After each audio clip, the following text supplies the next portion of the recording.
Bonjour et bienvenue dans cette capsule vidéo dont l'objectif consiste à t'expliquer comment procéder au diagnostic préparation mentale, diagnostic qui va s'opérer de deux façons. La première façon, c'est la réponse à un questionnaire et la deuxième partie qui va être la restitution d'un récit de l'une de tes courses de référence, ce qui nous permettra, au moment de notre prochaine entrevue individuelle, d'affiner le diagnostic. Voilà, donc c'est ce que je disais à l'instant, nous avons déjà eu ensemble une prise de contact qui a permis une pré-évaluation de l'analyse de la situation, et là on est bien dans la phase entretien plus test, qui va permettre donc l'hypothèse et les diagnostics, et c'est sur la base de ces hypothèses et diagnostics que nous pourrons ensemble affiner le meilleur plan d'entraînement mental au service de tes objectifs. Alors, l'idée, c'est en effet, ensemble, au travers de ce diagnostic, de faire une sorte de pré-inventaire de tes capacités mentales avant d'établir donc le fameux hypothèse de travail et d'affiner ensemble ce diagnostic. Donc, ce qu'on va analyser, ce sont tes stratégies de performance mentale. C'est la façon dont tu t'y prends pour atteindre ce qu'on appelle, nous, l'état de flow. L'état de flow, c'est cet état qui permet d'être dans la performance, le plaisir, le bien-être et la fluidité. On l'a souvent tendance à dire que quand on est dans le flow, tout s'est parfaitement passé sans qu'on ait eu le sentiment de devoir réfléchir à quoi que ce soit. Tout s'est mis en place vraiment de manière complètement fluide et automatique, ce qui a atteint et de la performance, un sentiment de bien-être et de plénitude, de contrôle total. Et souvent, d'ailleurs, ce qui marque l'atteinte de cet état de flow, c'est qu'on a presque perdu une notion du temps. Alors, le questionnaire en particulier dont je te propose de répondre, c'est ce qu'on appelle, nous, dans le jargon, le TOPS. Le TOPS qui va permettre de faire un point sur les différentes stratégies mentales que tu utilises, alors consciemment ou inconsciemment, que ce soit à l'entraînement et en compétition. Et tu vois qu'au travers de ça, on va aller développer des thèmes comme l'activation, je te les laisserai lire, la relaxation, l'imagerie, la fixation de but, ton contrôle émotionnel, y a-t-il des pensées négatives, quid de ton contrôle attentionnel, quid de ton discours interne, et puis quid de ta capacité à aller rechercher la fluidité. Et donc ces différents items vont nous permettre de nous donner, un peu comme le spécimen que tu as sous les yeux, une tendance. On voit par exemple que là, on a quelqu'un qui a déjà une approche de la relaxation, de l'imagerie, du contrôle des émotions et un discours interne très fortement déjà mis en place en compétition. On voit que par contre, le domaine de l'activation est un domaine qui est un peu plus bas. L'activation, sa capacité à monter, à adapter le bon niveau d'énergie pour être ni trop haut ni trop bas à des instants choisis. Deuxième, on voit également qu'il peut y avoir encore beaucoup de pensées négatives qui viennent polluer la fluidité ou en tout cas l'activité. Et puis, dernier constat, on peut voir qu'il y a une grosse différence entre ce qui est utilisé à l'entraînement et en compétition, ce qui veut dire que dans beaucoup de domaines, utiliser l'entraînement pour s'entraîner comme si on était en compétition, et a fortiori d'un point de vue mental, donne des bonnes perspectives de développement et de progrès. Alors, ce questionnaire, sous quelle forme se présente-t-il? C'est simple, il se représente sous la forme d'un tableur Excel. Donc, tu vas avoir un certain nombre de questions auxquelles tu vas pouvoir répondre. Je crois qu'au global, tu as à peu près 60 questions. Donc, ça demande un petit peu de temps, de bien te libérer du temps pour être concentré là-dessus et pas te laisser distraire par d'autres activités, téléphone, les enfants, bref. Prends-toi du temps, un moment de calme, rien que pour toi. Tu vois que sur ces 60 questions, on va te demander, pour chacune des questions, de décrire une situation spécifique. Donc, moi, je te propose de prendre une course de référence, d'accord? La course de référence, celle qui t'amène à envisager la préparation mentale, d'accord? Et puis, pour chacune de ces questions, tu vois que tu as une notation. Toujours, souvent, parfois, rarement, jamais. Méfie-toi, il y a ce qu'on appelle des cotations inversées. Par exemple, pour la première question, pour l'entraînement, je me fixe des objectifs réalistes mais stimulants, parfois, rarement, jamais. Si je mets rarement, je vais mettre 2, parce qu'on est sur une cotation normale.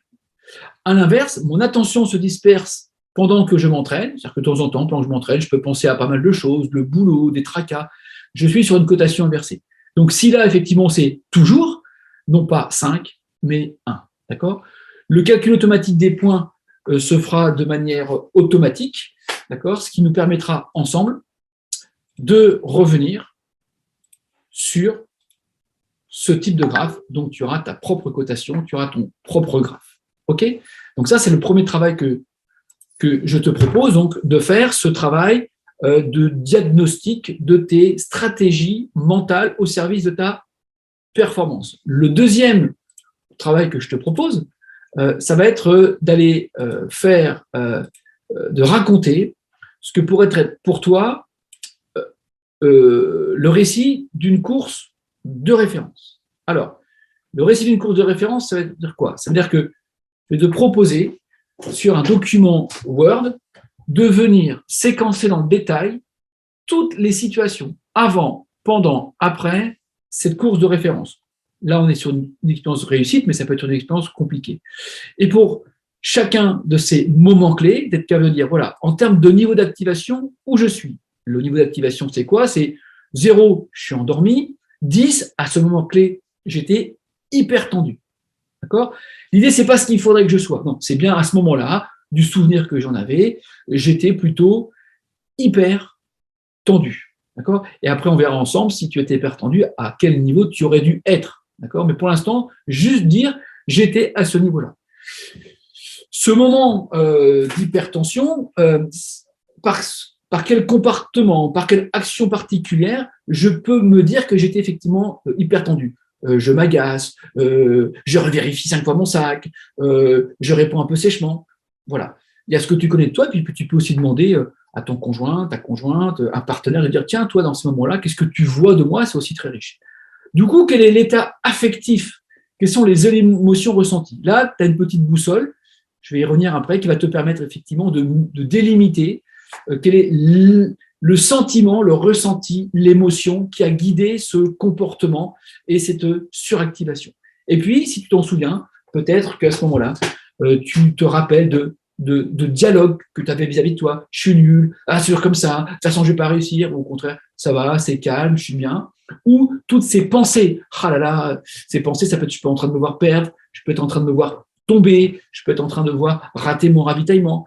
Bref, on va faire ensemble comme ça un relevé exhaustif de ton récit de course. Ok ? Ce qui fait que ton récit de course, tu vois, là c'est un exemple concret d'une navigatrice, on voit que son récit de course, elle passe par des moments qui sont liés à l'ascenseur émotionnel. C'est un autre type de représentation. D'accord ? C'est-à-dire que ça, en noir, c'est là où elle se trouve, et puis en rouge, c'est là où elle aurait dû se trouver. Et on voit bien, du coup, à la matérialisation de ce petit schéma, on voit qu'il y a des moments où il y avait de la sous-activation, des moments où on était dans la bonne zone. Donc, pour cet exemple concret, tout le travail va consister à être capable de se suractiver. Okay ? Donc, c'est ce qu'on va essayer de définir ensemble au travers ta restitution. La petite boussole dont je te parle, c'est celle-ci. Tu vois qu'en rouge, il y a les fameuses émotions. Je suis irrité, je suis anxieux, je suis activé.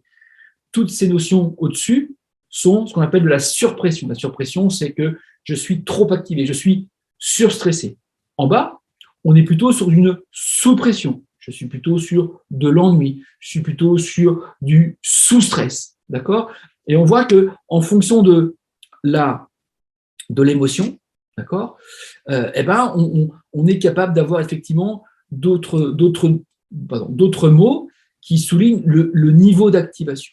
D'accord ? Les hypertendus, crispés, excités, agités, tu vas les retrouver. Ils se trouvent en extérieur en noir. Donc, j'étais agité, donc j'étais sur un mode A7. On voit que voilà, je suis dans une zone où je peux avoir tendance à me mettre en surpression. Si en blanc, ça veut dire que ça va encore. Mais on peut vite basculer dans l'orange et là, alerte.